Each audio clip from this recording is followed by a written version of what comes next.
Hello friends, स्वागत करते हैं आपका अपने इस यूट्यूब चैनल पे। आज की क्लास हम लोगों की शुरू होगी घातांक और कौड़ी से, जिसमें हम लोग घातांक के बारे में और कौड़ी के बारे में सबसे पहले लेक्चर में समझेंगे क्या होता है। इस लेक्चर में हम लोग घातांक के बारे में समझेंगे, जो घातांक के नियम होते हैं दोस्तों उसके बारे में समझेंगे। फिर अगले एपिसोड में हम लोग कौड़ी के बारे में सीखेंगे।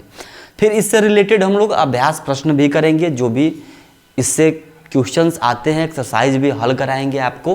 तो चलिए वीडियो पे बने रहिएगा लास्ट तक। सीखते हैं पहले घातांक और कौड़ी क्या होती है।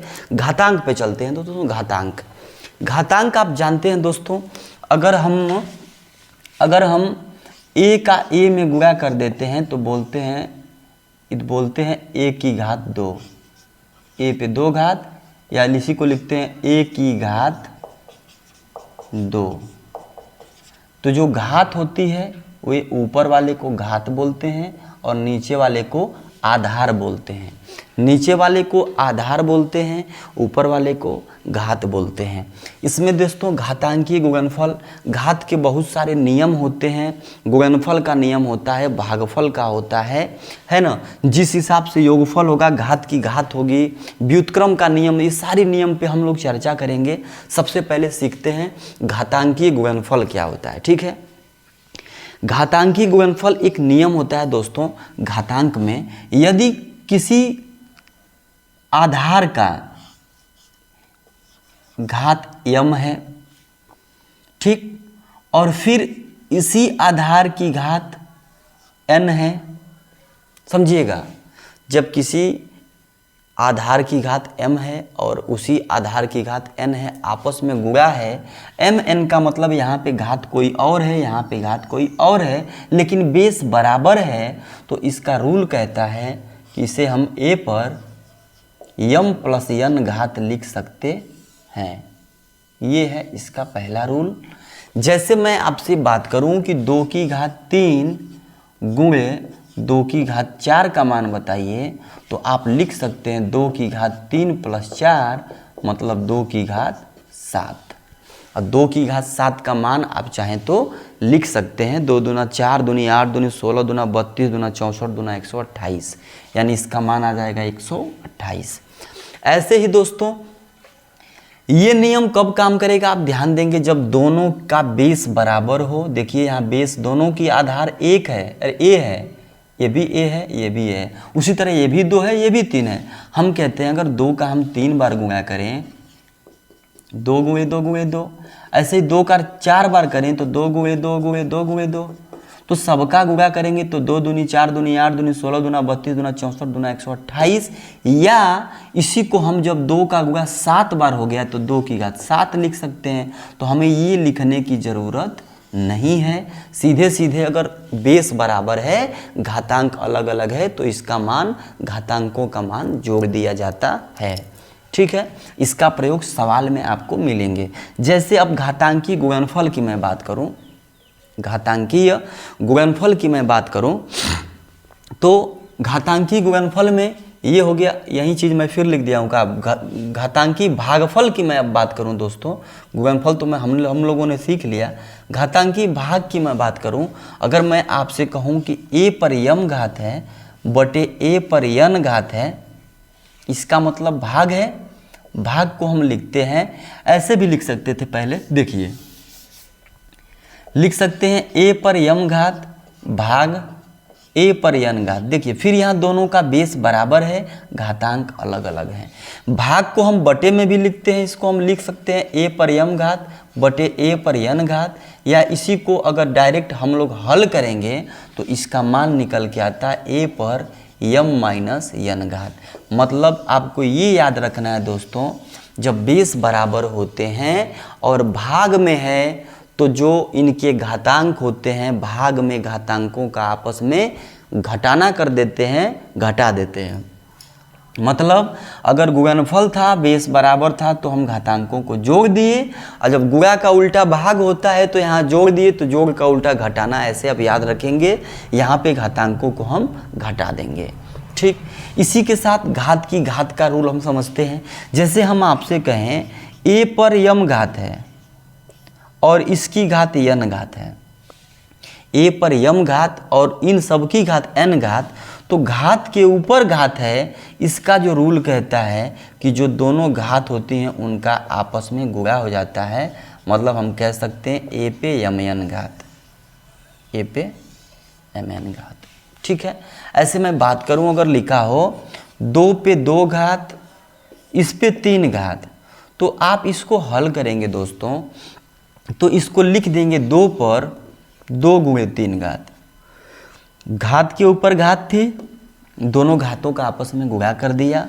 गुणा करेंगे तो 2 पे 3 दूना 6 घात हो जाएगी, और 2 पे 6 घात का मान 64 होता है। 2 का पहाड़ा अगर आप 2 गुणे 2 गुणे 2 गुणे 2 गुणे ऐसे 6 बार करते हैं तो 5 बार में 32 आता है, 6वां बार 32 दूना 64 आएगा।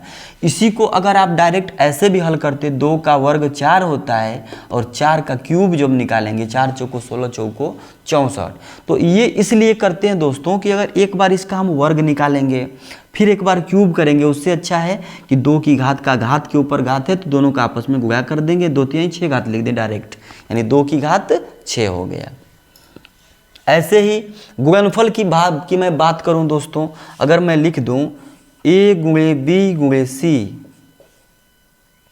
a गुणे b गुणे c पर m घात लिख दूं, m घात, ये नियम हमारा कहता है अगर a गुणे b गुणे c पर m घात है तो इसको हम लिख सकते हैं a पर m घात गुणे b पर m घात गुणे c पर m घात। जैसे मैं एक सवाल लूँ, मैं बोलूँ कि 2 गुणे 3 गुणे 4, इस पे m घात ना लिख के 2 घात लिख देता हूँ। इसको हम लिख सकते हैं दोस्तों, अगर आपस में गुणा करेंगे तो 2 तिहाई 6 और 6 चौको 24 और 24 का वर्ग हो जाएगा। तो 24 का वर्ग जो होता है वो कितना होता है, आप कहेंगे 25 का 625, 24 का 576, 576 होगा। इसी को डायरेक्ट ऐसे हम नहीं करके ऐसे भी लिख सकते हैं अलग अलग, a पर m घात यानी 2 पर 2 घात गुणे 3 पर 2 घात गुणे 4 पर 2 घात। इसको जब हम करेंगे 2 दूना 4, 3 त्रिके 9 और 4 चौको 16, 4 गुणे 16 नवा 144, 144 का 4 में करेंगे 4 चौको 16, 4 चौको 16 1 17, 1 बचा, 4 कम 4 1 5। देखिए तब भी आपका आया 576 और अब भी आया 576। तो ये होता है दोस्तों गुणनफल की घात का नियम कि अगर 3 संख्याओं का आपस में गुणा है, उस पर सेम टोटल का अगर घात हम कर देते हैं तो सबको हम अलग अलग ऐसे घात के रूप में लिख सकते हैं। या इसी चीज़ को दोस्तों अगर कोई बोले कि a पर n घात गुणे b पर n घात गुणे c पर n घात, तो इसी को हम a b c पर n घात भी लिख सकते हैं। यानी इसी को अलग अलग दिया हो तो इसी को हम डायरेक्ट a b c पे m घात, जैसे इसका मान था ना, उसी तरह इस ऐसे दिया हो तो इसी का मान हम ऐसे भी लिख सकते हैं। ठीक है दोस्तों, अब हम लोग समझते हैं ये व्युत्क्रम का नियम। व्युत्क्रम का नियम क्या होता है इसको आप समझेंगे। जैसे मैं आपसे बात करूं कि a का वर्ग है, इसका व्युत्क्रम क्या करेंगे, चाहे a पे m घात की बात करूं,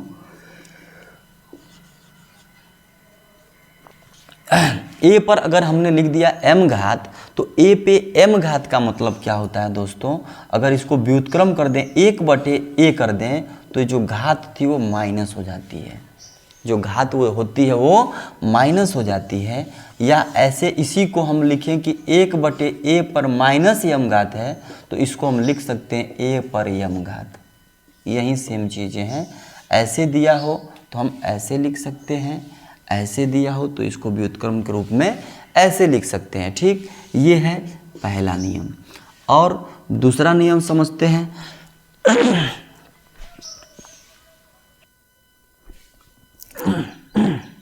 देखिए दोस्तों, ये हो गया पहला नियम व्युत्क्रम का कि a पर m घात है तो इसको हम 1/a पे माइनस m घात लिख सकते हैं। जब ये इसको हम व्युत्क्रम करते हैं, उल्टा करते हैं तो घात माइनस हो जाएगी। अगर पहले से ही ऐसे व्युत्क्रम के रूप में माइनस में दिया गया है तो अगर आप इस घात को और इस बेस को ऊपर ले जाएंगे तो a पे m घात माइनस हट जाएगा। ठीक है, अगर माइनस नहीं है तो नीचे आएगा व्युत्क्रम माइनस हो जाएगा, नीचे अगर माइनस में दिया है व्युत्क्रम के रूप में तो उसको सीधा जब करेंगे तो पे m घात हो जाएगी। ऐसे ही दोस्तों एक और नियम है, वो नियम है कि अगर a बटे b पर अगर m घात है तो इसको हम लिख सकते हैं, इसका व्युत्क्रम करेंगे तो b बटे a पर माइनस m घात, b बटे a पर माइनस m घात। इसी तरह अगर हम आपसे कहें कि x बटे y पर माइनस m घात है तो आप इसको लिख सकते हैं y बटे x पर m घात। समझेंगे, यहाँ पे क्या था, a बटे b था, a बटे b का व्युत्क्रम क्या होगा, b बटे a। हमने बताया जब व्युत्क्रम करेंगे तो घात माइनस हो जाएगी, तो यही घात यहाँ माइनस हो गई। यही चीज़ अगर ऐसे दिया हो x बटे y पे माइनस m घात तो यही चीज़ पलट के ऐसे हो रही है, यानी y बटे x पे m घात हो जाएगी। ठीक है, ये एक सूत्र होता है। जैसे कि अगर हम कोई सवाल लें, हम बोलें कि 3 बटे 4 पे 2 घात, तो इसका अगर व्युत्क्रम हम करेंगे तो लिख सकते हैं 4 बटे 3 पे माइनस 2 घात। ठीक है, ऐसे ही इसको अगर हम बोलें कि 4 बटे 3 पे माइनस 2 घात तो इसको हम लिख सकते हैं 3 बटे 4 पे 2 घात। ठीक, ऐसे ही दोस्तों इसको भी हम लोग लिख सकते थे। इसका भी एग्जाम्पल अगर मैं बात करूं, अगर मैं बोलूं कि 2 की घात 5 बराबर, इसको व्युत्क्रम करना हो तो लिख सकते हैं 1 बटे 2 की घात माइनस 5, या ऐसे ही दिया हो कि 1 बटे 2 की घात माइनस 5 तो इसको हम लिख सकते हैं 2 की घात 5। यही चीज़ सेम पलट के, ये होता है व्युत्क्रम का नियम। एक चीज़ और आप जानेंगे दोस्तों, जब किसी संख्या का घात शून्य हो, किसी संख्या का घात शून्य हो तब के लिए समझेंगे। जैसे हम बोले आपसे कि x की घात शून्य, इसका मान क्या होगा, तो आप सीधे सीधे लिख देंगे 1 होगा। मैं आपसे बात करूं 2 की घात शून्य का मान क्या होगा, आप बोलेंगे 1 होगा। हम आपसे बोलें 10 की घात शून्य का मान बताइए तो आप कहेंगे 1 होगा। यानी किसी भी संख्या के ऊपर अगर शून्य घात होती है तो उस संख्या का मान 1 हो जाता है। ऐसे ही अगर किसी संख्या के ऊपर 1 घात हो, किसी संख्या के ऊपर 1 घात हो तो उसका मान वही संख्या होती है, वही संख्या होती है। जैसे मैं आपसे बात करूं किसी संख्या के ऊपर 1 घात हो, जैसे मैं आपसे कहूं कि 1 पे 1 घात है तो आप इसका मान 1 होगा। हम आपसे बोले 5 पे 1 घात है तो यानी 5 होगा। हम बोले 50 पे 1 घात है तो इसका मान 50 होगा। मतलब किसी भी संख्या के ऊपर अगर 1 घात होती है तो उसका मान वही संख्या होती है। तो ये रहे दोस्तों घातांक और कवनी जो चैप्टर है, घातांक से रिलेटेड बेसिक जानकारियाँ। इन सारी सूत्रों का, इन घातांकों के नियमों का ही पालन करके हम लोग सवालों को हल करेंगे और इसका हम लोग उत्तर तक पहुंच पाएंगे, इसके उत्तर की हम लोग कल्पना या गणना कर पाएंगे। ठीक है, तो इसके सवालों को लगाने के लिए, अच्छे से लगाने के लिए आपको ये घातांक के नियम याद होने चाहिए।